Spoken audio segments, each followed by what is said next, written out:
Very cool. Well, Yeah, man, I love your history, your background. You got so much going on. So thank you for taking a minute out, man. I appreciate it. pleasure. Looking forward to it. So let's begin our conversation here with, 4 years ago, COVID was quite a momentous occasion for all of us. We didn't know how we were going to get out of it. Everywhere responded differently. LA was a little bit more clamped down than other places. Right. How did you get through that time period and how did it change your perspective on life now?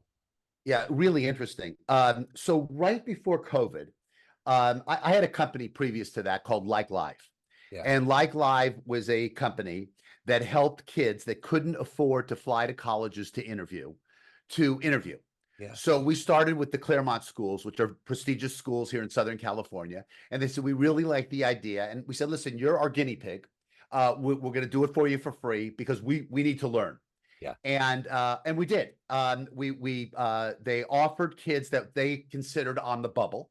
Yeah. Either they were checking their grades, their scores, maybe their English skills. So we started to send out invitations to these kids that were on the bubble to upload an interview. And it really started because my kids were going to school and I wanted them to interview, and it was a very difficult process. And a lot of kids we were lucky, but a lot of kids couldn't afford to fly to these colleges to interview. Yeah. And I said, what about these kids that can't afford to fly to colleges to do these interviews? Other kids have the advantage. Yeah. So that was our story. We convinced the colleges. The whole thing took off. Before you knew it, we had about 30 colleges, and then a company called ETS, Educational Testing Service, wanted to invest in us. And one talk led to another talk. They decided to buy us. Wow. And so that was a really interesting thing, but it leads up to what happened right before COVID. I got a call from, I went to USC, Yeah. and I got a call from somebody at SC, and they heard me give one of my speeches because SC was one of our schools, and it was just a short talk called "Every Day is an Interview," and they said, "Bill, can you teach a seminar or a class about that?" And I said, "I haven't thought about it, but I'd love to." Yeah. And that's when COVID hit. And Wow. so everything changed. Nobody went to classes anymore. Everything was online. So everything was put on hold. Yeah. But previous to that, when I had Like Live, I spoke at colleges and universities all over the country. Yeah. And I got to tell you, and I talk about this in my book, Smarter Minds, that as much experience as I had, and as much as I enjoyed talking to all these schools and different people, I was learning just as much. Yeah. And I learned a lot from what happened when we were putting this process together for kids. Yeah. And I also found out, which is another thing, the more you give people to remember, the less they will. And Yeah. so we made Like Live as simple as it was a lot of work on our part, but as simple as possible, not just for the kids, but for these parents that were helping the kids. Yeah. We wanted to make it simple.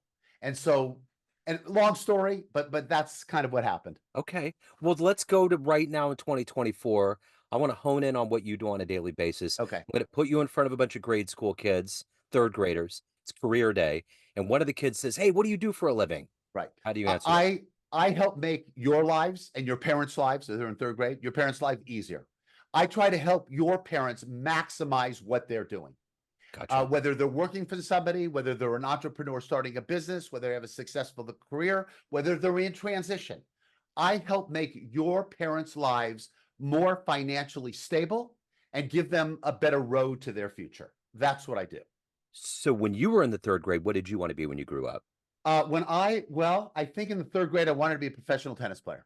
Okay. Okay. I wanted to, and another little funny story. I remember one of the first times I went to the dentist, and my mom took me to the dentist, and I was there, and I was a little afraid going to the dentist. And my dentist says to me, "What is it? What do you want to do when you grow up?" I said, "I want to be a cowboy." He said, "Really, a cowboy? Why?" I said, "Because I want to shoot you. I don't want to be here." That's awesome. Anyway, that was a little side story. I don't know how I thought of that, but a little Yeah. side. No, that's great. That's Yeah. great. So I was always into sports. I was always competitive. I was always into sports. And then as time went on, different things happened. I had a metamorphosis when I was in college that kind of changed the trajectory of my career. So that was an interesting story. And so anyway, that's kind of what I do. So take me back to your childhood. Where were you born and raised? What were these foundational elements of entrepreneurship and all of Yeah. these acumens that you've acquired over your life. How did all of this begin, take root, and evolve into you? Yeah. So my parents were really my rock. I had a great childhood. Yeah, I grew up in Brentwood, a nice area in Los Angeles. I had a fabulous upbringing. My parents were very close to me. My dad worked a lot. He was an architect, a very successful architect. I did not have that acumen as much as he wanted me to get into it. I did not have the brain that he had, the artistic skills that he had. And my strength was always my communication skills, always, yeah. always my communication skills. And then one little story that I mentioned to you, I was a yell leader in college. The only thing I was kind of good enough to do in school a little bit, I was a walk-on the tennis team, but really I was into sports, and this is the closest way that I could get to all the sports teams. And I'm in Chicago for the USC Notre Dame game, and I'm on a train, and a very attractive, lovely woman was sitting in the next chair over, and she was in her, I guess, mid 40s, and I was 19 or 20 years old, and we started to have a conversation. And she said, "If you don't mind," she said, "What are you studying?" I said, "I'm studying business." And she said, "If you don't mind, I'd love you to meet my husband. He's the next car up. Let me go get him." She brings her husband back, and very nice guy. And we started talking, and he said, "What are you studying?" I said, "Business." And he said, "You have the gift of gab." He says, "There's not a lot of people at 20 years old that can have a conversation like you have." Yeah. He says, "You're open, you're smart, you all these things." He says, "I think you should change your major to communications." He says, "I think you'll be very successful." And I said, "If you don't mind, what is it that you do?" He says, "Well, I'm the president of Leo Burnett, which was one of the largest ad agencies in the world." Wow. And it was quite. So I go back to college, and I went back in there, and I said, I think I want to change my major. He told me who to talk to. He had already made a phone call Wow. recommending. So I then became a Annenberg, which is communications major. I graduated with a communications major and a business minor. I was 3 units short of having a double major. And that was the launch of my career. Right after college, I got a job at an ad agency through a friend of mine. And my book, Smarter Minds, is all about the power of your network. A buddy of mine out of high school who I hadn't seen much during our college years called me up, and he said, "Bill, there's an opening here at Foot Cone and Belding," which was another very large ad agency. And that started my career. Wow. Did you watch Mad Men? Absolutely. So was it like that? Well, that was a little bit before me. Yeah, right. That, that was about 10 or 15 years before me. Yeah. But yes, I will tell you, I was on the tail end of that. And so some of the older people, when I was 21, 22, 23, that were in their 50s, still had those double martini drinks. Yeah. And there was still a lot of shenanigans and things that went on within an ad agency. And absolutely a very good, that's why it was such a popular show. Yeah, for A sure. lot of it was true. When I was a communications major and when I was trying to figure out some things in my 20s, I would interview at ad agencies and there was this frivolity. There was this musk of like creativity and Yep, just fun, but you work hard, play hard. There was just that vibe, that's it. you That was know? exactly what it was like. Yeah, that's great, man. So, when did you realize that you had this talent? You had this gift of talking and being who you are? I think in college, in high school, I was aware that I had this ability to communicate. But in college, when I became a yell leader, and SC didn't really have a big uh, legal, I mean, we didn't have a student body president or anything like that. So as a yell king, I went around to all these Trojan clubs. We left usually on a Thursday for a Saturday game, and there was Trojans all over the country. We have a huge network, and I Yeah, spoke at all these Trojan clubs. And I've got to tell you something.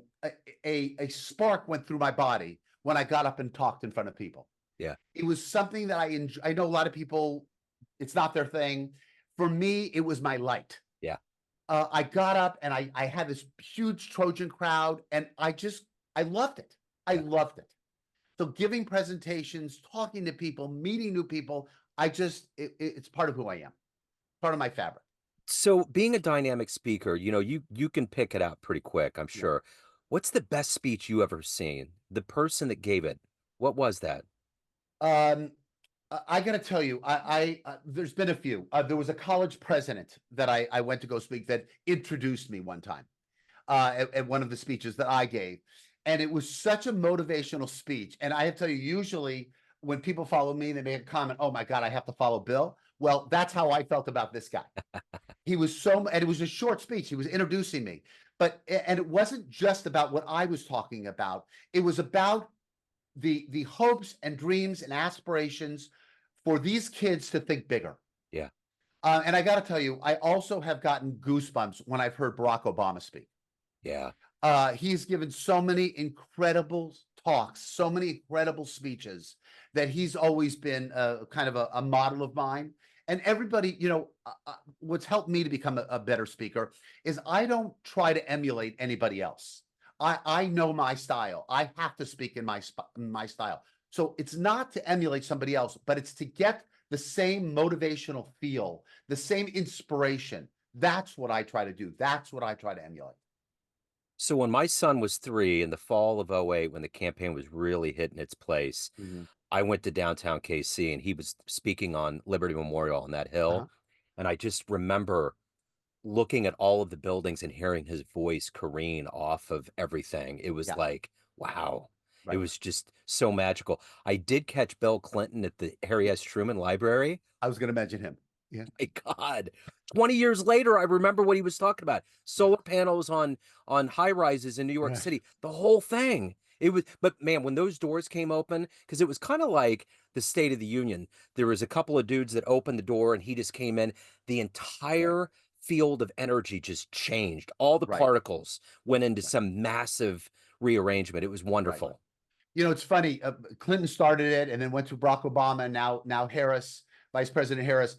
I'm always a glass half full kind of guy, Yeah. always, Yeah. and they are the kind of people that are promoting hope, and it's much more my vibe than the negative talk. Oh, Than yeah.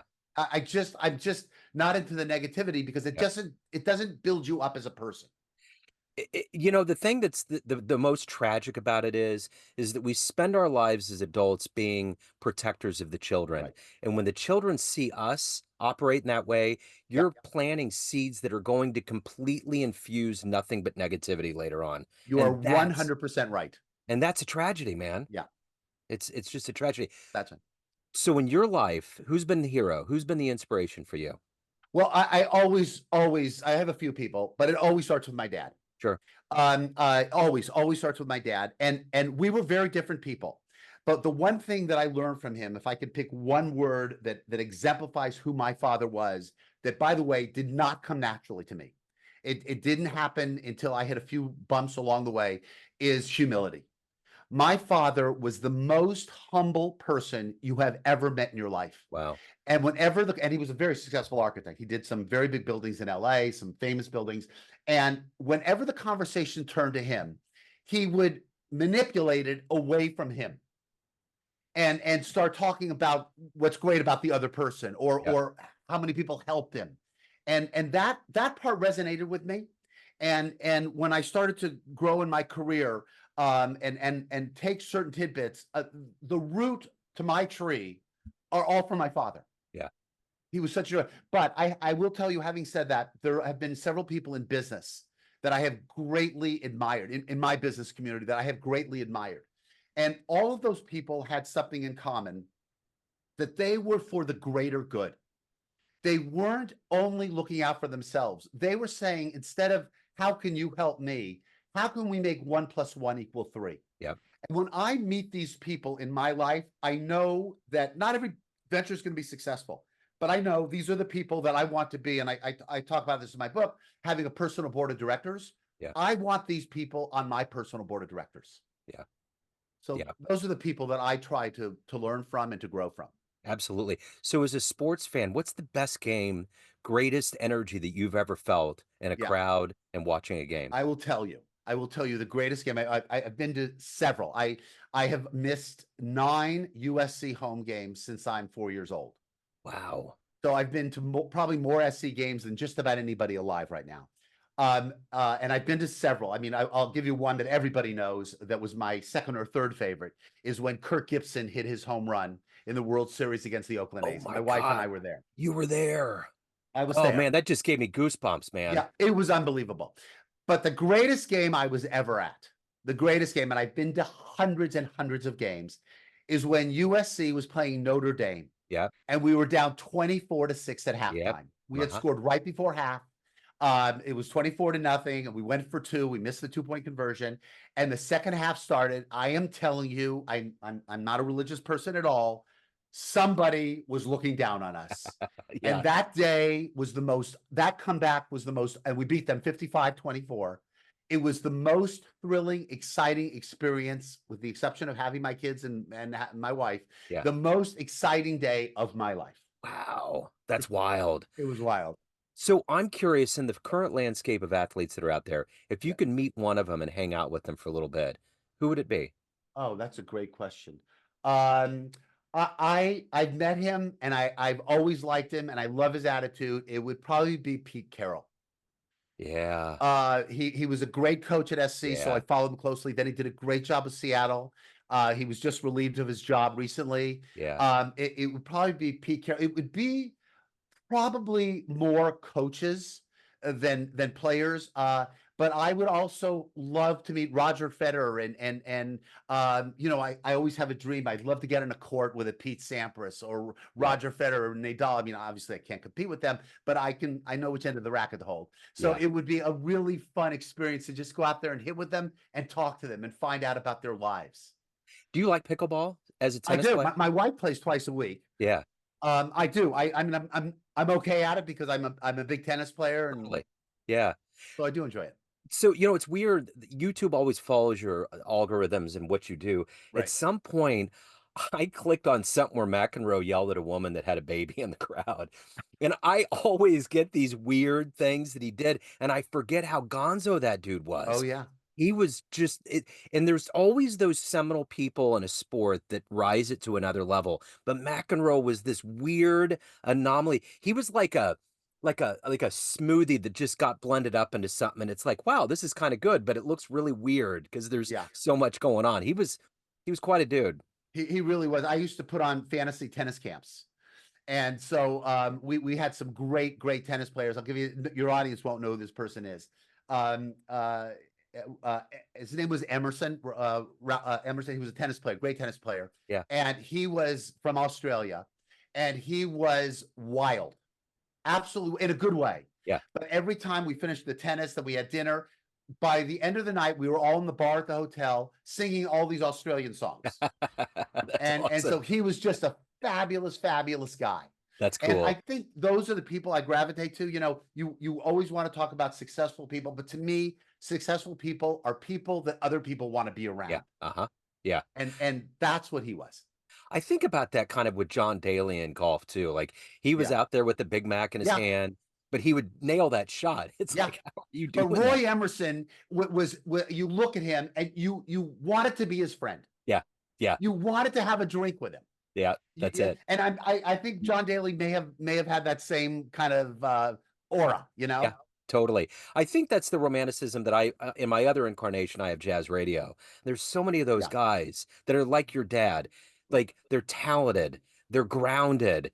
right. They like Sonny Rollins and all these cats. They just deflect from them, but they hold this sway in life that's almost godlike. That's Yeah. almost a level of spirituality that you just want to dip your toe into for a minute and be like, wow, this is what reality can be. Yeah. You know what's great about some of those people? The ones I like the most are the ones that you know that they're so talented. You know, for me, tennis players, for you, jazz, but when you meet them, they are completely down to earth. Yep. And those are the people that I love in my circle.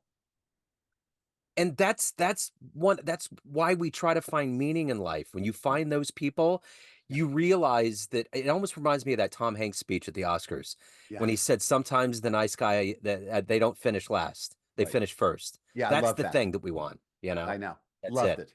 So what has it been for you over the years? What has consistently gotten you out of bed and motivated you to do this good work that you've done and be consistent at it? Yeah, I think the one thing I'll let me just start it with a little story. I was speaking at one of the schools in the Midwest. I can't remember which it was, which school it was, but it was a combination of graduate students and undergraduate students and the Career Center. It was towards the end of the year. It was like in April, and they asked me to come and talk about careers and you know the next level in their life.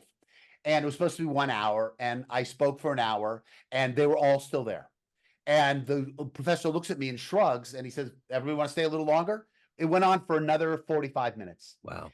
And at the end of the story, at the end of the thing, the lecture, I gave them my contact information. Many of them did contact me. One of the kids said, "I have to tell you something. I've been going to school here for 4 years. I've learned as much here in 90 minutes about my career and how I should pursue it than I did in all 4 years of college." Wow. And believe me, I loved college. I loved college. Nothing, I don't think anything could replace college. I'm not saying college is for everybody, Yeah. but for me, nothing. But I have spent so much of my time, which goes back to your question now, coaching young people. And I also work, by the way, with veterans, Yeah. veterans that are entrepreneurs. I work a lot with the spouses of veterans that are still serving. And what gets me up every day is to try to make their life a little easier. Yeah. To try to take the experience that I've had in I've started several companies, I've invested in many companies, to try to make their lives better. I don't come in with them saying, listen to everything I say. I'm just saying, I'm going to give you an opinion. Yep. If it happens to help you, then fantastic. But I don't go in with an arrogant attitude. I go in because I'm learning as much from them as they are from me, and I want them to know that. Yeah. Yeah. So, I remember when I was in college, one of the seminal courses I took was college reading and study skills. It taught me how, based on who I am, how to tackle it. And I remember that being groundbreaking. I was like, why right, didn't someone show me this right, in high school? And right. it's like these revelatory talks that you have with youth, because that's the beauty of where you're at. You have all this wisdom, Mhm. and they're kind of ignorant, not in a bad way, but they just don't know. So you spill all this light on them, Right. and it's just natural.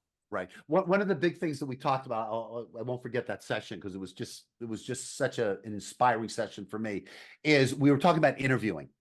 And one of the things that I said, and this is about 15 years ago. So it was just when LinkedIn and things like that were getting started.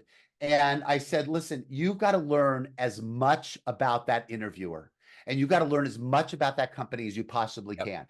A few of the kids knew that, but many of them didn't. And I was surprised. Yeah. And I said, you've got to make sure that you're going in fully armed when you Uh-huh. talk to these interviewers. Uh-huh. And I said, and it doesn't just stop with the pre-interview. I said, when you walk into an office, look around the office. Do they have pictures of them skiing or playing tennis or whatever information you glean? Turn the interview into a conversation, much like you do, by the way. Yeah. You do a great job with these interviews. Thank you. And you turn them into a conversation. So it relaxes the person to Yep. become themselves when they're talking to you. I tell them to do the exact same thing when you're going in for an interview. Yep. Turn the interview into a conversation. Make sure that all the guards are down. Find out, did they go to your school? Did they grow up in the same city? Talk to them about being interested in them. Yep. And then once that happens, it becomes a conversation and Yep. it becomes a much easier way to talk. So my dad didn't give me a lot of romantic advice, but I remember early on he said, whatever you do, ask her questions. Yeah, he's 100% right. Best tidbit of information he could ever give you. 100%. And Right, I believe that too, yeah, because it's always just been indispensable. I've right, always kind of kicked into that gear. right. So of all of the things, all of the advice that you've received in your life, what's the best? There's been a few bits. First is the first lesson was humility. Yeah. It took me a little while to learn that. I was very lucky. I sold my first company when I was 28 years old, and we sold it to a very large company. Now it's NBC Universal, but at the time it was MCA Records. And we flew with some high flyers. Bob Kardashian from the Kardashians Yeah. was the one that put the deal together. And before I knew it, I was playing tennis with some of the biggest people in music and Hollywood that you could imagine. Yeah. And so I had no reason to be humble at that point. Yeah. Everything was going my way. And then a few years later, when we had dissolved the unit and I was in a different stage in my life, I realized how important that was. Yeah. To have that, if you have that humility, which took me years to develop, it didn't come natural. it makes life a lot easier, and it makes relationships a lot easier. It makes people want to be friends with you. Yep. But one of the biggest piece of advice I ever got was to become likable. If you become likable, people want to work with you. I've had 3 or 4 uh, very successful investments from people that did not come from my work. Yep. They came from personal relationships because we were friends. Yep. And that's how some of my most successful ventures in my life happen, because and the way you become likable is by going back to your father, by showing interest in other people. Yep. If you show interest in other people, they'll be interested in you. They'll say, God, this is a genuine person. He doesn't talk about himself all day. Yep. He wants to hear about me. Yep. You know, it's interesting. It's that whole adage they talk about where you can do all of these things really well in a business sense, but it's that whole thing about how you make people feel when you leave the room, whether it's business or otherwise. Right. If they feel good and they feel warm about what happened, you're in. That's it. It's not what you did for somebody, it's how you make them feel. Exactly. That's and it. and and that's it. If you always remember that. And it's funny, I talk so much to in fact, I'm working with SC on a new program right now. I talk so much to young people just graduating college, and it's so important for them to learn the communication skills and the networking skills, and as I say in my book, the building your personal board of directors. It's so important to have people that you can rely on. But the way that you can rely on people, the way that people don't mind, is if you form your strengths. The big piece that I talk about here is making sure that you have chips to gamble with. Yep. And those chips are your strengths. What can you offer to other people? Whether you're a doctor, a lawyer, an engineer, a plumber, whatever it is, have something that you can genuinely offer to people. Yep. And that way it becomes a more reciprocal kind of relationship. Yep. So tonight you have a dream and you run into that kid, that version of you that was on that train before you changed your life. And you come up to that version of you and you can give that version of you one piece of advice based on this life you've led, the wisdom you've gained. What advice would you impart on that young version of you? The first thing that I would do is to make sure that I have the ability to. I want to widen my circle as early as I can. Yeah. It happened a little later. Now, I will say, in defense of what I'm saying, we didn't have all the tools that these Yeah. young people have today. Oh, yeah. But if I could, and it was today, I would say meet as many people as you can, talk to as many people as you can, show as much interest in other people as you possibly can. And if I could have started that 10 years earlier, Yeah. I think I would be in a better. I'm very happy where I am now, but Yeah. I would have been. The other thing that I would do is I would start saving earlier. Yeah. I think that a big part of my life right now is being able to rely on my financial stability. But I would be further along than I am now if I would have started that earlier. And I'm on top of my kids constantly about doing this. And they both have fabulous jobs and they're both great savers. One quick little story, if you have time for it. Sure. Sure. When they were young, we were always a very industrious family. My wife always worked, I always worked, and my kids became mother's helpers at like 10 years old. So we had a lot of young kids in our neighborhood, and when mothers were at home, but they'd want to watch their kids all the time, our kids would come over. So they would start saving, and after 2 or 3 years, they had bank accounts and they started saving. And they said, Dad, we have this money saved up. We want to spend it on something. I said, okay, what do you like? What do you like to do? Well, we like to go to the movies. We like to buy clothes. I said, great. You're going to get your first lesson in the stock market. So I said, which movies do you like? Well, we like Disney movies. I said, let's take a chunk of that movie. I said, we'll pay for your movies when you want to go to your movies. But the money that you're going to spend on the movie, let's buy Disney stock. Yeah. You like clothes? Let's buy whatever manufacturer was. Let's buy stock in that. And to this day, their money has gone from individual stocks to mutual funds. Wow. But now they know that's the first place my money goes. Yep. Absolutely. Wow. That's wonderful. I So did a turn on you. I'm sorry. no, no, But no. That was awesome. That was a great story. So, of all of the things beyond your family and your kids, of all of the things that you've done and accomplished and evolved into, what are you the proudest of? I'm really, really proud of, and I've had several companies that I'm very proud of. I didn't start, I was the president of a radio station in Minneapolis, one little radio station, the only kids radio station in the country. And I'm very proud that we built that up and we sold it and it became Radio Disney. Yeah. But the one I'm most proud of is probably Like Live. Yeah. And Like Live was the interview that we did. And I built that out of a need and a love. And it was because of my daughters that I built that company.